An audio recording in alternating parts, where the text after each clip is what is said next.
We need to really create psychologically safe spaces for those people that work for us and with us to understand what are the issues and what are the solutions that they think are going to be meaningful to help them in their work and help advance nursing where they are.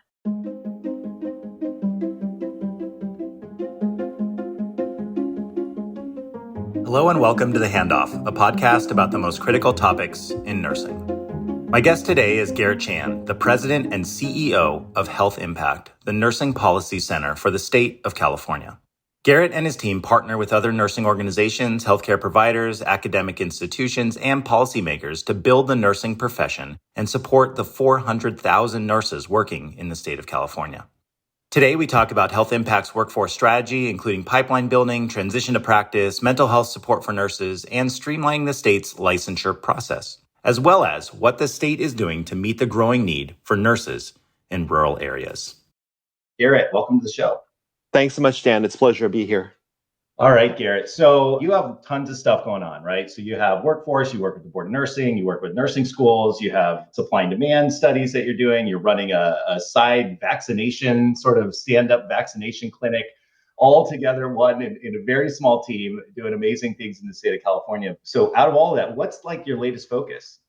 Yeah, Dan, it's just been an amazing time. I mean, the pandemic, as terrible as it has been, and as chaotic as it has created the environment, there have always been opportunities that have come forward. And I think one of the things that we've done at Healthimpact is take this opportunity to refocus on priorities and needs of the nursing community as well as the people living in California.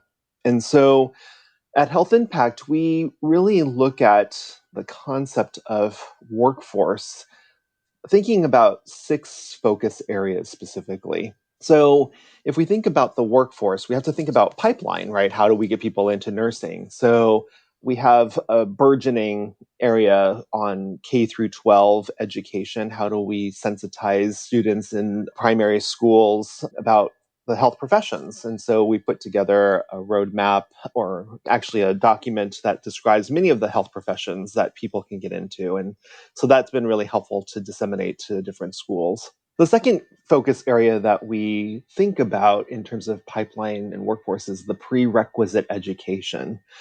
Healthimpact was formerly known as the California Institute for Nursing and Healthcare, led by Dolores Jones, who was our first CEO and president. Dolores came from Kaiser, your former stomping grounds, and she was very instrumental in trying to get different colleges and universities to agree on a core set of prerequisites. Like, some schools and colleges would say, oh, it's okay to take anatomy and physiology together without a lab. Other colleges and universities would say, no, you need to take them separately with labs. And it actually created this major problem because students who were interested in nursing didn't know exactly what to take. And so she did an amazing job in streamlining prerequisite education so that people can apply to multiple schools. Now what we're looking at is we've been doing some preliminary conversations with one particular community college, thinking about, well, how do we make sure that the education that they receive is translatable to human health? I don't know if you ever were, in anatomy class and you dissected a frog leg, right? Most of us do. So then, the concept is action potential of cells, right? But that's all you learned was action potential of cells. And we know that that has huge implications for cardiac disease, especially the dysrhythmias, right? And so early repolarization problems of the heart. So now what we're trying to do is make that contextual so that people can actually understand, well, I'm dissecting a frog leg, but this actually has something to do with human health, and make that connection. Yeah, that's awesome. That was something that we looked at when we were building the Kaiser Med School too, is, how do you take these sort of foundational science, or sometimes it's termed basic science, so foundational science concepts, and make it relevant clinically right out of the gate. And so, like you said, you're not focused on just the anatomy or the frog in front of you, but you have like a case study or a connection back to when you see that leg twitch when you do XYZ, that's what your heart's doing, automatically. And so when you add sodium to that, how does that change it? And when you add XYZ to that, how does it move it? And to make those explicit connections rather than just hoping that you teach action potential and then somehow the student makes some magical leap and connects it to the clinical piece down the road. And so I think that's an awesome approach. Yeah, we're trying to do this as a pilot and then try to figure out how to expand that across California so that it makes it easier for learning, to your point, what you're doing with the medical school at Kaiser. The third focus area is the pre-licensure education, so the nursing programs, both at the RN and the APRN levels. And one of the things that we know is that just like direct care nurses, we talk about the nursing shortage, but really it's not that there's a deficit of nurses with licenses. There's a deficit of nurses in positions where we need to provide direct care, right? We still need to fill the pipeline. People are retiring at accelerated rates right now, so there is a pipeline improvement that we need to attend to. And we're also seeing early retirements and people leaving the teaching profession, and that's a grave concern. And I'm happy to talk about that in a minute, because 3 states, Hawaii, Connecticut, and California, are all putting this as a high priority area. We're all addressing the issue from different perspectives, but the faculty workforce is as important as the direct care nursing workforce. Then after you go to school, you graduate, you get licensed, you now enter the workforce. And the 3 focus areas that we have there is, 1, upskilling the workforce through either academic programs or through mentoring or transition of practice programs. As you know, we educate people, and this is appropriate, to be generalists, right? But when they graduate from school, they're immediately thrown into a specialty. It could be public health, it could be critical care, it could be emergency, it could be labor and delivery. And so that transition of practice, also known as apprenticeship programs, is something that we're really paying a lot of attention to, because we know that people leave the profession within the first 2 years out of school. And so we need to support people definitely through the beginning parts of their education. And it's an exciting time. There's a lot right now of money and attention focused on apprenticeships programs kind of in general, because we're not the only profession or vocation that is struggling with the mass resignation. However, we're focusing transition to practice on specialties. And our first one that we've gotten funded and we're going to be heading up under Eddie Burns, who is my director of strategic initiatives at Healthimpact, is in ambulatory care. And just like we have seen in the public health crisis, we need more nurses in the ambulatory care space. So ambulatory care for us includes public health, school nursing, clinic-based nursing, home care, hospice, those types of specialties, because we know that there's a lot of care that's needed out in the community. And most nursing schools across the country are focused on educating nurses to become acute care. Yeah. Yeah. That's something I saw, Garrett, when I was at Trusted Health. We were trying to staff in during the pandemic. And, I talked to a few hospital leaders at the time, and they're like, look, we're good on sort of the generalist roles, the med surg tele, like we're okay there. We need people to staff our level 4 NICU, and we need quaternary OR nurses that can do the surgeries that only, the Stanfords and UCSFs, et cetera, do. And we can't find those people. And, there's a ton of nurses out there all trying to find jobs, but these super specialties, these sort of really highly, credentialed and certified roles just aren't there. And the students coming out of school aren't even exposed to those things, let alone given a chance to become, new grad transition programs in it. So, and ambulatory as well, right? We're expanding into home and remote patient monitoring and hospital at home and all these things that are going to require nursing skill set. But again, we're basically graduating, the generalist nurses. And it just seems like, it's like, I give this analogy all the time. Like if you bought an iPhone and it took you a year to turn it on, you'd stop buying iPhones. Now you're inside the head of the CEOs and CFOs of health systems saying like, look, yeah, there's a bunch of nurses graduating, but they don't meet what I actually need. And so how do we change that talent pool to actually match the demand in this health system side? Absolutely. And, our second program that we got approved through the Division of Apprenticeship Standards in California is perioperative nursing, specifically intraoperative nursing too. And let's face it, when we look at the data around perioperative nurses, their average age is in the 50s. It's not a specialty that a lot of nursing students get a ton of exposure to, so they don't really think about perioperative nursing. There's always behind the red line, right? Being sterile. And it's hard to get past the red line to get into the intraoperative suite for a lot of good reasons, right? For safety and for asepsis.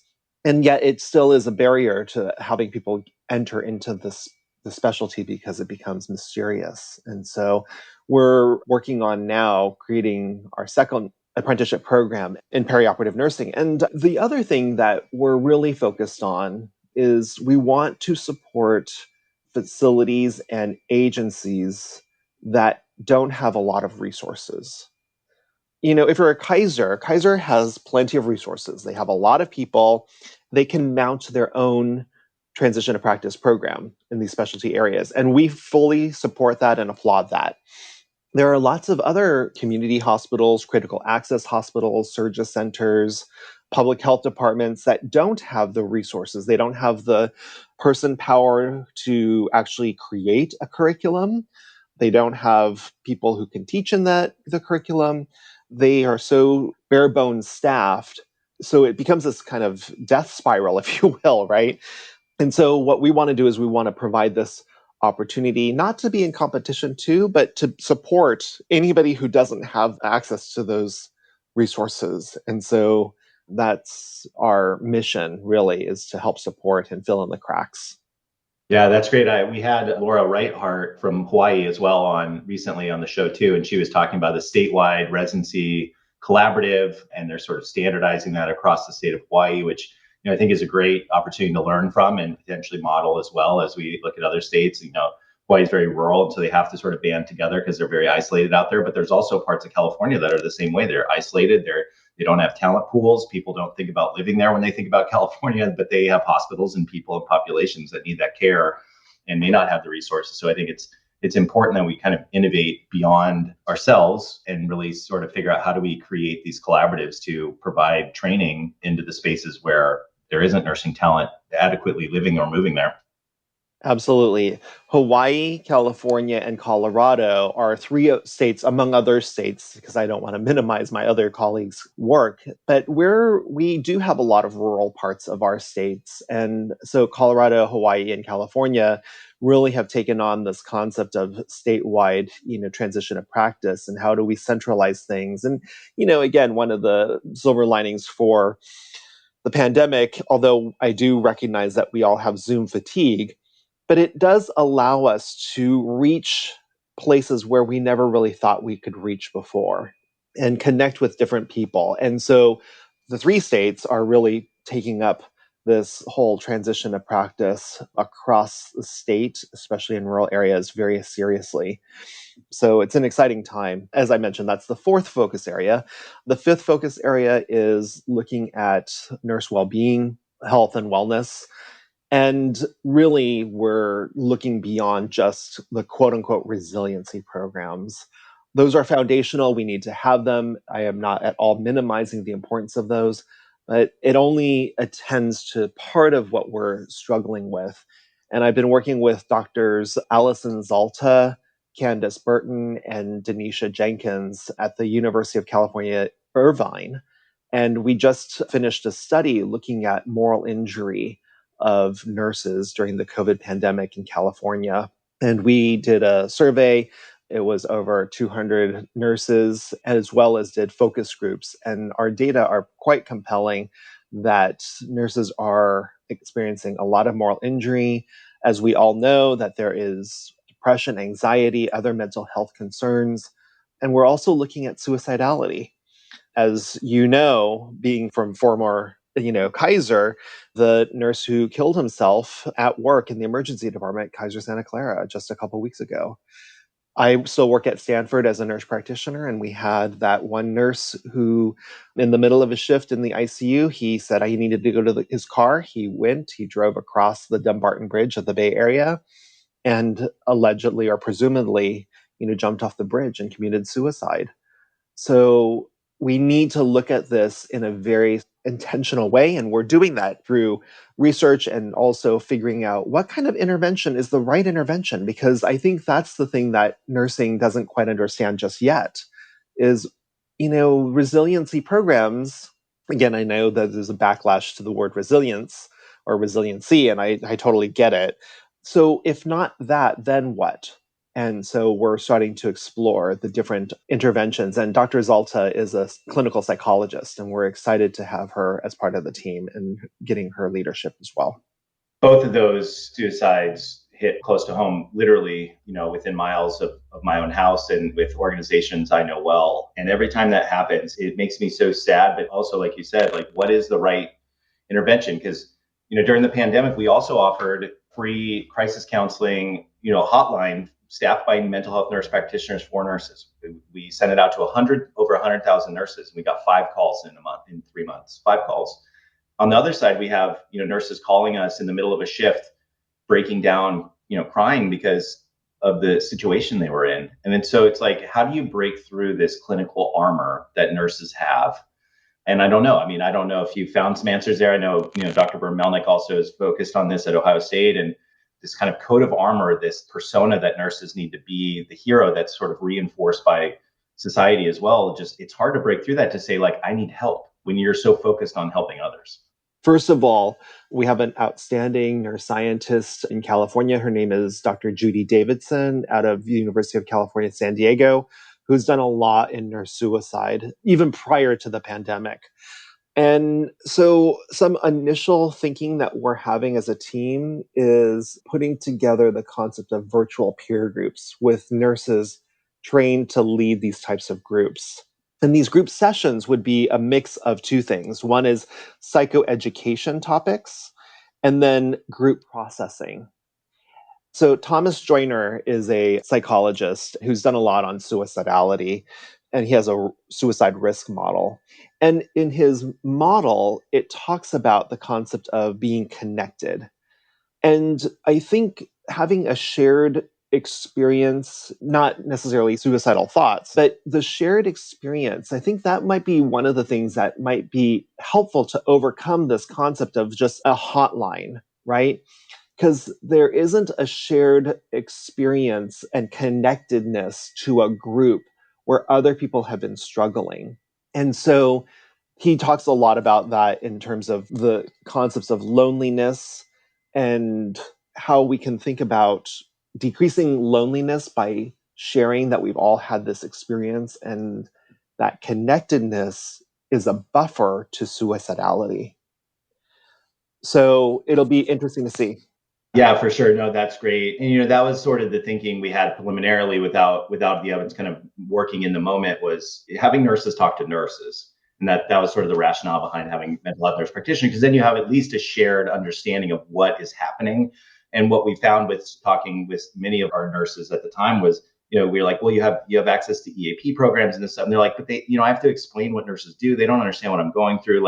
It's more work for me to even get help then, because I'm trying to explain all this stuff and reliving it that I just don't want to deal with. Where when I talk to another clinician who's in the trenches with me, instantly we have a connection and we get it, and then we can move on. We don't have to spend time kind of rehashing things. And I think that there's an important aspect to that, especially for the cohort of nursing, which has that shared experience. We're never facilitated to talk about it. It's like you have these bad shifts and then you're like, go home and deal with it however you deal with it. The 7 a.m. beer after a night shift, or compartmentalizing and not talking about it, or the TikTok kind of, tongue-in-cheek stuff. But to actually hash through these real emotions, it's battle, it's war zone. It's not, fighting and killing, but it's that trauma that we're never facilitated to talk about. It's always, figured out on your own time. Absolutely. And that's one of the things I'm very thankful to have Dr. Candace Burton on the team, because her work has been in trauma-informed care. And now what we're doing is we're looking at trauma-informed care of each other and how do we work together. And it sounds like, to your point and the work that you've done previously, we're really on the cusp of, breaking this wide open. And I think the other thing is helping nurse leaders understand how to actually move beyond individual intervention and how do you help groups of people? And even across particular units, like it would be great to have a director or a chief nurse say, I just want to open this up. And they're not getting involved, they're setting up the structure. But, saying, oftentimes we do this in nursing and it just kind of baffles me a bit is we'll want to do something for our unit, right? And oh, look at all the great things that we're doing for our unit. And that's fantastic. How do we spread that? How do we cross boundaries? How do we connect with people across an organization or across maybe multiple organizations to pull things together? Because I think sometimes when I see things on LinkedIn or Facebook, it's, showcasing the individual as opposed to showcasing the collective. And that showcasing the collective is, I think, an important aspect as we continue to move forward. Yeah, and nursing in general, it needs to focus on it itself as a profession, as an entire body. There's a lot of factions, and that's just a microcosm of it. Our unit versus our hospital versus Kaiser versus Stanford versus A&A versus A1L. I mean, there's all these kind of factions, and I think there is this need to break it open and say, how do we support the whole profession in some way and not make it sort of this proprietary thing that lives in an organization or in an association and that kind of stuff. So that's really exciting work. And it informs the workforce piece. So that's the burnout, the loss of nurses from the profession. And then the other side of that you're working on is licensure, training. So, what are some of the innovations that are going on, or what do you think some of the needs are from a licensing perspective to actually get nurses into, we'll use California as an example, but all states are sort of struggling with this, into the state in a more reliable way so that, when we have these ebbs and flows of patient care needs, that we can do it seamlessly and safely? Yeah, that's absolutely the right question to ask. And that leads us to the sixth focus area of health impact about our workforce strategy, which is understanding the concept of workforce migration. And we do that through, statistics, right? And I work so closely with Dr. Joanne Spetz, who is phenomenal at UCSF. She does a lot of data workforce analyses and understanding the concept of where are people, where do we need people is essential. And other states like Oregon, Utah, and Texas are also doing amazing work in terms of workforce analyses statistically. I think the other thing is just being clear about, for us, at least in California, is, how long does it actually take to get a license?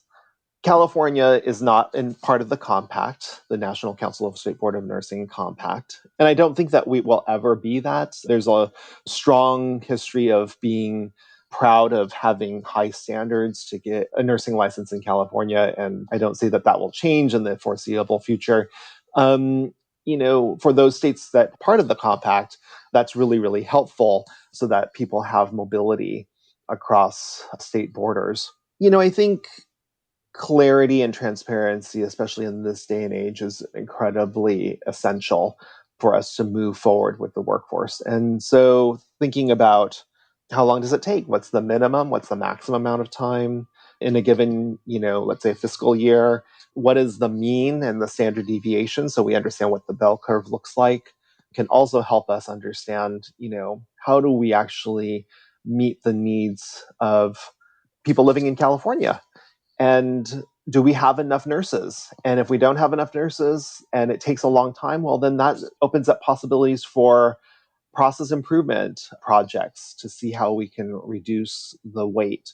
Because it is boards of nursing across the country, their primary responsibility is to protect the public, right? And part of protecting the public is actually providing that there's enough qualified licensed nurses to provide care. And the exacerbation of the Great Resignation, along with early retirements and the natural retirement cadence, is really putting Californians at risk for not getting the best care that they can because of just shortages.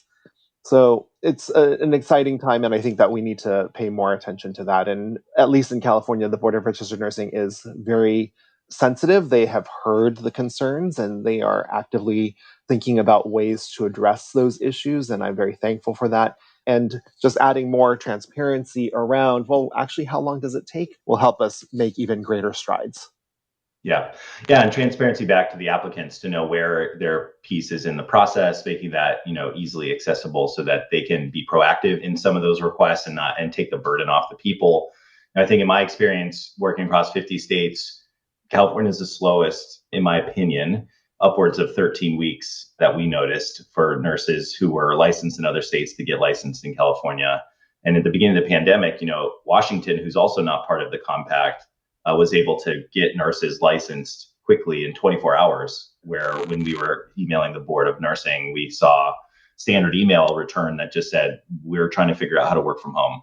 And so, and I don't want to knock the board anymore. I've been very public about how much frustration I have with it. And I know there's people there that are really working. I know you're working with them. And I think that that's important. And it's voting season. So the primaries are here. There's different leadership, there's different philosophies. And so I think, nurses and the public need to have transparency into that piece so they can also help with legislation and leadership at the state level in order to help push that forward too. Absolutely. It's a team effort, right? For sure. Yeah. Yeah. And there's not one person to blame. It's a broken system. I know there's lots of pieces to that. And I agree. We do need to keep California safe. And I know there's some pieces in there that we can quickly act if we need to with EMSA and those type of things. But I think we do need a better process because honestly, California is a great place to practice and a lot of nurses want to work here. And so let's make it easy to get the best nurses into California. That just makes sense in so many ways. So, one of the things I wanted to ask you was, we talked about, kind of education, retaining workforce, licensure, and I love innovation. So what are some of the cool innovations you're working on? I mean you stood up Vax Force really quickly, which was amazing during the pandemic. But what are some of the other kind of cool edge running pieces that you are really excited about? Yeah, so just a little bit of background for the Vax Force Initiative is Vax Force was a kind of a brainchild of many of us at Healthimpact to try to figure out how to increase the number of vaccination events that we can do in under-resourced communities and communities of color, right? It happened really quickly. We were able to get it up and running within 6 weeks. And so we started doing vaccinations in remote parts of California and in underserved areas of California, inner city, et cetera, really quickly, and partnered with a lot of different organizations. One of my favorite ones, among many, because we've had quite a few events, was going out to a farm in Sacramento County, which is kind of in the upper middle part of the state in Sacramento. And we went to a farm. And on Cesar Chavez Day, we vaccinated about 200 farm workers and their families. And that was incredibly rewarding for me because, in my opinion, it harkened back to the days of, the frontier nursing effort, getting care where it was needed, where people lived and worked. As of today, we've given over 8,200 vaccines across 71 volunteer opportunities and have had enrolled 315 volunteers across the state. And it's an interprofessional initiative. So we have students from the health professions, we have dentists, we have physicians, nurses, physician assistants, all coming together to actually give these vaccines. And it's been incredibly rewarding. Approximately 48% of the vaccines that we've been giving are in the Latinx community, 25% Black, 4% Asian Pacific Islander, 20% white, and 3% have reported mixed race. And so it really is, in my opinion, a success story of how we can collectively pull together and go out into communities of color and help give them access to the things that they need to stay safe and healthy. We're starting to think about wrapping up Vax Force. So Vax Force is a program for both events, matching volunteers to events, but it's also a volunteer management system, right? So we've recruited volunteers to come. We've done credentialing very quick and meets all the criteria for credentialing to make sure people have their license, et cetera, background checks, and then did a competency validation process. So Vax Force is a program. And now we're starting to think, okay, well, maybe we should expand to beyond vaccines. So how do we actually think about the next step? And I'm excited to say that we're in preliminary, I want to be very clear, it's preliminary conversations with public libraries across California. and thinking, health education, health literacy, and screening for diseases is essential. So, public libraries are seen as trusted resources in their communities, right? And nursing is the most trusted profession. So, how can we get nurses into libraries either through a telenursing program, because we also have a telenursing program called Trust a Nurse, Ask a Nurse, and we got that up and running. It took a little bit longer. It probably took us 6 months. But we have a telenursing program where we can connect a nurse on one side to somebody on the other side. And maybe what we could do is create these, privacy pods, if you will, in libraries so that if people have any questions, they can just show up on the scheduled times when we would have a nurse at the other end. And because it's telenursing, we can have a nurse staff multiple libraries throughout California in these privacy pods and have people ask questions and try to understand what was going on. Now, we will have to be very careful that we're not crossing a line and not creating a nurse-patient relationship, but more of like education. And this is what we've done through Trust a Nurse, Ask a Nurse, is really help people understand and develop a relationship with a nurse so that they can ask questions and figure out what are the resources that are available to them. So it's a really exciting opportunity, and we're talking again with a few library systems throughout California, especially in the rural settings, to get a nurse out there as part of the fixture of the library. That's how we met, was with that idea. We chatted, I don't know how many years ago, probably 4 or 5 now, where you presented that idea. I know we had some calls with different organizations about it, and it didn't take off then, but look at that. That's amazing to see that come to life and that you can execute on it. And I think it's an awesome opportunity to provide care in the communities, which is where it needs to be. And so kudos to making that dream come alive, no matter how long it takes. Some things have to percolate for a while, right? That's right. Well, that's what I tell people. I'm like, look, in crisis, those barriers, those crazy ideas that kind of got caught up in the bureaucracy, they go away. And so, you can kind of execute those ideas because the bureaucracy is kind of stopped. So I love it. I think it's great. And that patience, that entrepreneurial spirit is amazing. So we're coming to the end of our time here, Garrett. I know we talked about a lot of stuff, and it's just so impressive, the work. I think, we have listeners from across the world. We have listeners across the country. And California provides an example for ways that other states, nursing leaders, nursing educators can kind of think about how we can transform this workforce, because it's going to take the entire country to do this and beyond. We like to end the show on kind of sharing that handoff, that one nugget that you want to kind of leave the audience with. So what would you like to hand off to our listeners, Garrett? There's a couple different nuggets, if I may, Dan. One is the nurse leaders. I think we need to really create psychologically safe spaces for those people that work for us and with us to understand what are the issues and what are the solutions that they think are going to be meaningful to help them in their work and help advance nursing where they are. Because my philosophy is one size fits none. And so being able to create these psychologically safe spaces is essential. And I think for nurses everywhere, it's be bold, find your tribe who will support you, will help defend you in a very difficult environment that we all are living in. The world is on fire, figuratively and literally. And we need to find people who are like-minded to help move things forward, because it's only through that connected, team-based perspective will we actually make any progress. These are difficult times, and I don't want to minimize that at all. I want to acknowledge and I want to thank all nurses who have lived through these really difficult years for your service, your dedication, and also your struggles for mental health and physical health that have been making this pandemic even harder than it perhaps needed to be. So thank you to everyone. It's really a heartfelt feeling of gratitude to all your listeners, Dan.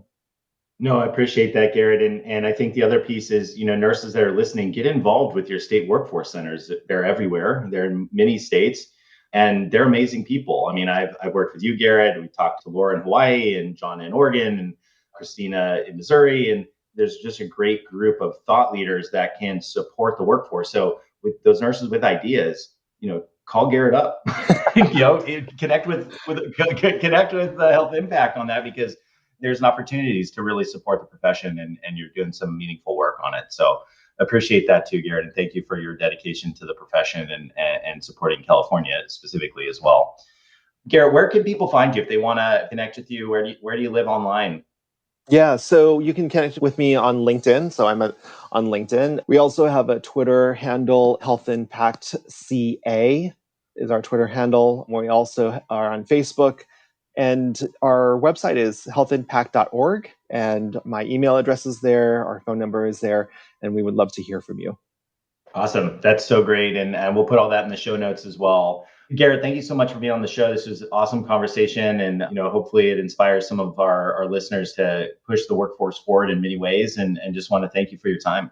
Thank you, Dan. I appreciate all the hard work that you're doing too. Thank you so much for tuning into today's episode of The Handoff. If you liked what you heard, please consider leaving us a review in Apple Podcasts or wherever you listen to podcasts. You can also subscribe and receive new episodes at www.thehandoffpodcast.com.